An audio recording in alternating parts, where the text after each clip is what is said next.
Mengapa perjalanan studi banding ke Korea berubah menjadi ke Indonesia? Unggahan media sosial. Jessica, ketua OSIS dari sekolah swasta terkenal di Boston, sekolah SLI, menghebohkan dunia pendidikan Amerika. Kabar mengenai 28 siswa yang membayar biaya sekolah tahunan sebesar 60.000 USD, namun lebih memilih Jakarta daripada Seoul, membuat para orang tua bingung. Semuanya bermula dari badai salju hebat di atas Bandara Incheon, yang memaksa pesawat melakukan pendaratan darurat di Bandara Internasional Soekarno-Hatta yang tidak terduga. Rencana awal yang hanya menginap 1 malam di sebuah SMA negeri di Indonesia mengubah segalanya. Makanan sekolah yang tidak bisa didapatkan di Amerika, meski dengan membayar mahal, justru disajikan secara gratis atau dengan harga sangat murah di Indonesia. Kejutan para siswa tidak berhenti di situ. Bahkan, di tengah malam seorang siswi berjalan sendirian, di jalanan tetap terasa aman. Bahkan, toilet umum di stasiun MRT terlihat bersih dan mewah seperti di hotel. 28 siswa tersebut akhirnya membatalkan tiket ke Korea yang dijadwalkan 48 jam kemudian dan memesan tiket untuk tetap berada di Indonesia. Sekarang kami akan mengungkap catatan luar biasa ini. Beritahu kami di kolom komentar, di mana Anda pertama kali mendengar cerita ini. Jika Anda meluangkan waktu sejenak untuk berlangganan saluran ini dan memberikan suka, itu akan menjadi motivasi besar bagi kami untuk membuat video berikutnya. Halo, nama saya Jessica Thompson. Saya adalah ketua OSIS kelas 12 di Wilbraham Monson Academy, Boston. Sekolah kami adalah sekolah swasta ternama yang didirikan pada tahun 1804. Biaya sekolah tahunannya saja melebihi 60.000 US dollar. Ini adalah tempat di mana puluhan lulusannya masuk ke Harvard atau MIT setiap tahun. Orang tua saya memilih sekolah ini agar saya mendapatkan pendidikan terbaik. Pada November 2024, sekolah merencanakan perjalanan studi banding ke Korea Selatan untuk 28 siswa kelas 12. Sebagai ketua OSIS, saya menghabiskan waktu 3 bulan untuk mempersiapkan rencana ini. Mulai dari Istana Gyeongbokgung di Seoul, Namsan Tower Myeongdong, hingga Pantai Haeundae di Busan. Itu adalah rencana perjalanan 8 hari 7 malam yang sempurna. Teman-teman setiap hari bertanya kepada saya, Jessica, apakah kita bisa makan Korean BBQ di sana? Bisa pakai hanbok? Ada waktu untuk belanja kosmetik? Saya bermimpi menjadi influencer media sosial. Meski saya hanya memiliki sekitar 30.000 pengikut, saya tahu konten perjalanan Korea akan memberikan jumlah penayangan yang sangat tinggi. Saya menyiapkan kamera profesional, stabilizer, bahkan lampu ring. Saya juga sudah menulis naskah untuk 15 vlog dengan judul seperti Gadis Boston Pertama Kali di Seoul, ulasan kuliner jalanan. Pada Jumat pagi minggu ketiga bulan November, kami berangkat dari Bandara Logan, Boston. Semua orang datang mengantarkan kami. Ibu saya memastikan dokumen asuransi perjalanan sampai 3 kali. Meski saya sudah 18 tahun, ibu tetap khawatir seperti dulu. Waktu penerbangan adalah 14 jam. Meski perjalanan panjang, semua orang sangat bersemangat. Makanan di pesawat adalah pasta, tapi rasanya tidak terlalu enak. Kami terus mengobrol dengan teman-teman tentang betapa enaknya makanan Korea, nanti makan budae jjigae dan ayam goreng sampai kenyang. Di pesawat saya membaca ulang panduan wisata Korea, membayangkan jalanan Gangnam yang ramai dan Lotte World Tower. Saya seolah bisa melihat bagaimana feed Instagram saya akan penuh. Setelah terbang 13 jam melintasi Pasifik, layar di kabin menunjukkan sisa jarak ke Seoul. Teman-teman melongok keluar jendela. Tanah Korea sudah terlihat, teriak seseorang. Namun saat kami tiba di atas Bandara Incheon, kapten pesawat memberikan pengumuman darurat. Mohon perhatian para penumpang. Wilayah Seoul baru saja mengeluarkan peringatan badai salju terkuat dalam 50 tahun terakhir. Bandara Incheon ditutup sementara. Demi keselamatan pesawat ini akan dialihkan ke Bandara Internasional Soekarno-Hatta, Indonesia. Kami mohon maaf atas ketidaknyamanan ini. Kabin langsung riuh. Teman-teman saling pandang. Soekarno-Hatta, di mana itu? Bukankah itu di Indonesia? Kita akan ke Indonesia. Rasa kecewa langsung melanda. Rencana konten media sosial saya berantakan. Indonesia tidak pernah ada dalam daftar perjalanan saya. Wajah Emily hampir menangis. Aku sudah diet 3 bulan demi ke Korea. Mark juga menghela napas. Orang tuaku membayar 3.000 USD untuk perjalanan ini. Suasana menjadi berat. Guru pendamping juga tampak tegang. Pesawat berbalik arah. Kami terbang ke selatan selama beberapa jam lagi. Cahaya lampu mulai terlihat di luar jendela. Itu Jakarta. Saya pikir itu akan terlihat tertinggal, tetapi ukuran dan modernitas bandaranya jauh lebih besar dari yang saya bayangkan. Pukul 6 sore pesawat mendarat di landasan pacu Bandara Soekarno-Hatta. Setelah turun, staf maskapai menunggu kami. Seorang staf wanita berseragam membimbing kami dengan bahasa Inggris yang fasih. Teman-teman kami, mohon maaf. Badai salju di Seoul diperkirakan berlangsung setidaknya 2 hari lagi. Maskapai akan menyediakan akomodasi dan makan malam untuk malam ini. Mendengar kata akomodasi, teman-teman sedikit tenang. Mungkin hotel bintang 5, pikir kami. Kami mengambil bagasi dan keluar bandara. Sebuah bus besar menunggu kami. Saat naik bus, saya melihat keluar jendela. Area sekitar bandara sangat modern. Saat berkendara di jalan tol, teman-teman terus mengeluh, jika di Korea kita seharusnya makan ayam goreng sekarang. Besok pagi pesawat harus bisa terbang ke Seoul kan? Setelah sekitar 40 menit berkendara, bus berhenti di suatu tempat di pinggiran Jakarta. Tempat kami turun bukan hotel melainkan gerbang sekolah. Di gerbang tertulis SMA Negeri Unggulan. Ini sekolah, teman-teman mulai gaduh. Saya juga bingung. Mengapa bukan hotel tapi sekolah? Guru pendamping bertanya kepada staf maskapai, tapi jawabannya sederhana. Semua penerbangan ke Seoul dibatalkan, hotel penuh dan dinas pendidikan setempat membantu menyediakan tempat. Staf sekolah menyambut kami. Seorang pria berusia sekitar 50-an bicara bahasa Inggris dengan lancar. Selamat datang. Saya wakil kepala sekolah di sini. Mohon maaf atas ketidaknyamanannya. Untuk makan malam, kami menyiapkan menu makan siang bergizi sekolah kami. Kami juga menyiapkan kantung tidur di aula olahraga agar kalian bisa beristirahat. Mendengar kata makanan sekolah, wajah teman-teman langsung masam. Mereka membayangkan makanan sekolah di Amerika. Kami menaruh barang di aula, lalu menuju kantin. Berjalan di koridor, kami menyadari sekolah ini jauh lebih bersih dari yang dibayangkan. Lantainya mengkilap, tidak ada sampah sedikit pun. Di dinding terpajang karya seni siswa. Lebih bersih dari sekolah kita di Boston, bisik Emily. Saya juga terkejut. Sekolah kami di Boston berbiaya 60.000 USD setahun, tapi di lantai koridor ada bekas permen karet dan coretan di loker. Kami tiba di depan kantin. Wakil kepala sekolah membuka pintu. Silakan masuk. Kami tidak akan pernah melupakan pemandangan di dalamnya. Begitu masuk, terasa kehangatan yang berbeda dari kantin kafetaria Amerika. Bukannya aroma pizza beku atau burger, tapi aroma nasi rendang yang gurih dan soto ayam yang segar. Di bawah lampu terang, meja penyajian dari stainless steel berkilau. Kami mengantre dan mengambil baki makan seperti siswa Indonesia. Baki itu memiliki beberapa sekat, sangat berbeda dengan piring plastik sekali pakai di sekolah Amerika. Di sekat pertama ada nasi putih hangat dan rendang daging yang aromanya menggoda. Di sekat kedua ada kuah soto ayam bening. Di sekat ketiga sampai kelima ada sayur lodeh, perkedel jagung, dan telur balado. Terakhir kami mendapatkan buah manggis dan pisang sebagai pencuci mulut. Mark bertanya dengan isyarat tangan kepada ibu kantin, apakah perlu membayar? Ibu kantin tersenyum dan melambai.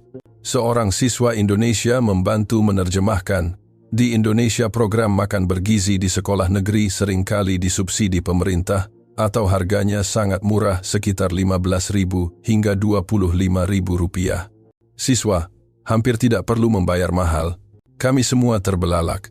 Di sekolah kami di Amerika, kami membayar 60.000 USD setahun, tapi biaya makan siang dihitung terpisah sekitar 12 USD per porsi. Dan itu hanya pizza, beku, nugget, atau taco. Jika ingin salad segar harus membayar ekstra 5 USD. Buah-buahan juga dikenakan biaya tambahan. Kami duduk di meja makan dan mulai makan. Bumbu rendangnya meresap, dagingnya lembut. Kuah sotonya sangat segar. Saya teringat rasa sup yang dibuat ibu di rumah. Telur baladonya pas, sayur lodehnya manis dan segar. Teman-teman juga menunjukkan ekspresi terkejut sambil menyeruput kuah soto. Saya melihat ke sisi dinding kantin. Semuanya kaca sehingga bagian dalam dapur terlihat jelas. Para staf dapur memakai seragam putih, higienis, masker, dan penutup kepala. Cara mereka merebus kuah di panci raksasa, mencuci sayur, dan menumis bumbu, semuanya terlihat. Di Amerika kami tidak pernah bisa melihat proses memasak. Kami tidak tahu di mana atau bagaimana makanan itu dibuat. Sebagian besar hanya makanan beku yang dipanaskan di microwave. Saya memperhatikan papan pengumuman di dinding. Ada menu makanan untuk sebulan dalam bahasa Indonesia dan Inggris. Senin masakan Jawa, Selasa masakan Padang, Rabu menu internasional, Kamis mie, Jumat menu lokal lainnya. Menunya berganti setiap hari, nasi ayam bakar, bakso kari, ayam spaghetti, nasi uduk, bahkan ada daftar makanan penutupnya. Sekolah kami dari Senin sampai Jumat selalu rotasi pizza, burger, dan nugget yang tak ada habisnya. Di samping baki ada kertas kecil berisi informasi gizi, kalori, protein, karbohidrat, lemak, dan vitamin dicatat detail. Siswa Indonesia menjelaskan bahwa ahli gizi memeriksa bahan makanan setiap pagi dan merancang menu berdasarkan keseimbangan nutrisi. Siswa yang punya alergi bahkan mendapatkan menu khusus. Saya merasa terpukul. Sekolah kami tidak punya ahli gizi. Selama penyedia jasa makanan mengirimkan makanan beku kami, hanya memanaskannya dan menyajikannya. Tidak ada yang peduli pada kandungan gizinya. Siswa hanya makan untuk mengenyangkan perut. Setelah makan, kami mengembalikan peralatan makan. Sistem pemilahannya sangat teratur, sisa makanan, plastik, kertas, dan sampah umum dipisahkan. Melihat siswa Indonesia melakukan pemilahan secara alami, teman-teman sangat kagum. Di koridor luar kantin ada papan pengumuman lain berisi survei kepuasan siswa terhadap makanan bulan ini. Hasilnya 92%. Siswa bisa menulis menu apa yang mereka sukai atau yang perlu diperbaiki. Kami kembali ke aula. Kantung tidur sudah disiapkan dengan rapi. Teman-teman berkumpul. Emily membuka suara, makan malam tadi.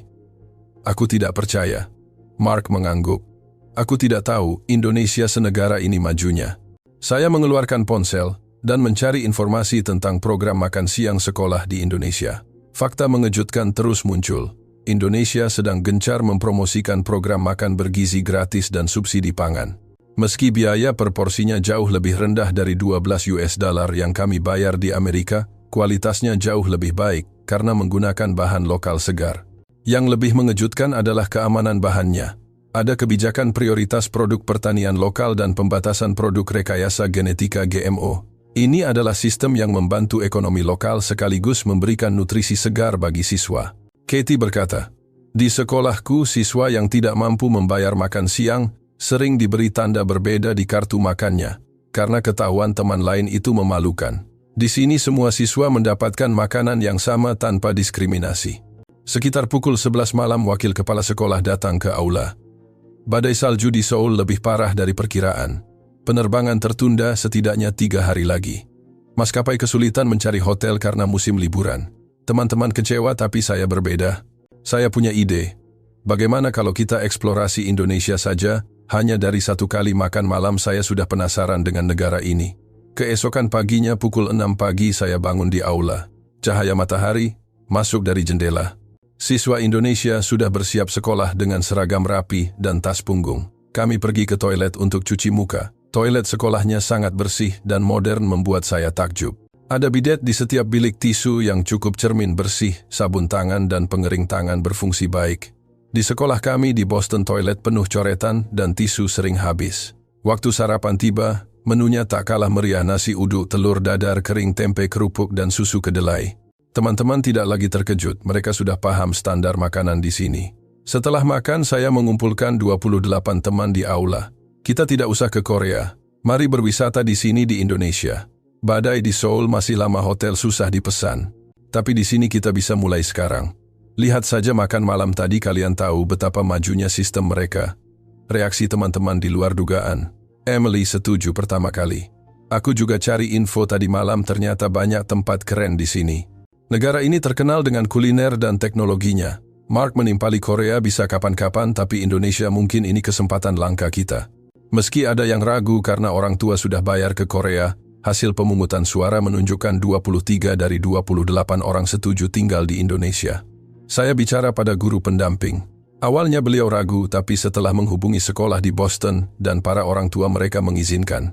Orang tua justru merasa lebih tenang karena mendengar Indonesia cukup aman. Maskapai setuju melakukan refund. Kami merencanakan perjalanan 4 hari di Jakarta. Kami akan melihat Monas, Kota Tua, kawasan Sudirman, dan tentu saja pasar malam. Wakil kepala sekolah banyak membantu memesankan hostel di pusat kota dan membantu kami mendapatkan kartu transportasi umum. Saat meninggalkan sekolah, siswa Indonesia melambai pada kami. Kami bertukar akun media sosial. Kami naik bus menuju pusat Jakarta. Di jalan tol saya melihat gedung-gedung pencakar langit yang megah. Jalanannya bersih. Teman saya berkata, infrastrukturnya bagus sekali. Kami tiba di stasiun Sudirman. Bangunannya modern dan megah. Guru membagikan kartu Jaklingko atau kartu MRT. Dengan satu kartu ini, bisa naik MRT, LRT, Transjakarta, bahkan belanja di minimarket. Kami turun ke stasiun MRT. Ada eskalator yang berfungsi baik di Boston, banyak yang rusak. Stasiun sangat terang dan lantainya bersih mengkilap. Kami menempelkan kartu di gerbang otomatis dengan bunyi pip yang lancar. Di peron layar elektronik menunjukkan waktu kedatangan kereta 2 menit lagi. Kereta datang tepat waktu. Penumpang turun dulu baru naik dengan sangat tertib. Di dalam kereta bersih, kursi nyaman dan AC sangat dingin. Kereta berangkat hampir tanpa guncangan. Subway New York sangat berisik dan berguncang, tapi MRT Jakarta sangat tenang. Saya mencoba Wi-Fi gratis stasiun. Kecepatannya sangat tinggi tanpa perlu kata sandi. Di Amerika, tidak ada sinyal internet di bawah tanah. Kami turun di stasiun Bundaran HI, petunjuk di stasiun lengkap dalam bahasa Indonesia dan Inggris. Ada minimarket dan kafe di dalam stasiun. Sebelum keluar kami ke toilet stasiun. Sekali lagi kami takjub. Toilet stasiun MRT Jakarta seperti toilet hotel bintang 5. Lantai marmer berkilau cermin tanpa debu. Wastafelnya sensor otomatis, sabunnya juga otomatis. Di Amerika banyak wastafel stasiun yang rusak. Di setiap bilik ada tisu berlimpah. Emily berkata, 100 kali lebih bersih dari toilet Times Square, New York. Katie menambahkan, bahkan lebih bagus dari toilet rumahku. Kami melihat petugas kebersihan sigap mengepel dan mengisi ulang tisu. Kami menuju area pejalan kaki di pusat kota sekitar jam 3 sore. Jalanan penuh energi, banyak orang belanja dan turis.